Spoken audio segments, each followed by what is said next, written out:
চলেন আজ একটা নতুন ইংরেজি শব্দ শিখি। শব্দটা হলো অ্যানমালি। ব্যাপারটা বুঝতে চলেন একটা ক্রিকেটের গল্প শুনি। ধরুন, রহিম একজন দারুণ ব্যাটসম্যান। প্রায় প্রতি ম্যাচেই সে অনেক রান করে।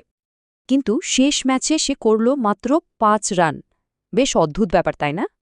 সবাই তো অবাক, এই একটা স্কোর বাকিগুলোর চেয়ে এত আলাদা কেন? ইংরেজিতে এই ধরনের অদ্ভুত বা ব্যতিক্রমী ঘটনাকেই বলে অ্যানর্মালি। মানে যা হওয়ার কথা তার থেকে একদমই আলাদা কিছু একটা। তো রহিমের বেশি রানগুলো হলো নর্মাল, আর ওই ৫ রানটাই হলো অ্যানোমলি। এই অ্যানমালির শব্দটা কিন্তু শুধু খেলাতেই ব্যবহার হয় না। চলেন আরও কিছু উদাহরণ দেখি। যেমন ধরেন, ব্যবসার রিপোর্টে কোনো অস্বাভাবিক সংখ্যা, একটা অ্যানোমালি, এটা চেক করতে হবে। আবার বিজ্ঞানের পরীক্ষায় কোনো অবাক করা ফলাফলও একটা অ্যানোমালি, যা থেকে নতুন কিছু আবিষ্কার হতে পারে। ধরুন, একটা কোম্পানির উন্নতি হঠাৎ থেমে গেল, এই পরিবর্তনটাও একটা অ্যানোমালি। আচ্ছা, এই অ্যানোমালি খুঁজে বের করাটা এত জরুরি কেন?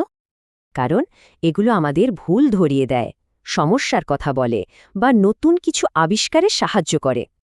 শব্দটা মনে রাখার একটা সহজ কৌশল আছে কিন্তু। অ্যানোমালি শব্দটা নর্মালের মতো শোনায়, তাই না? এখানে মানে হলো নট।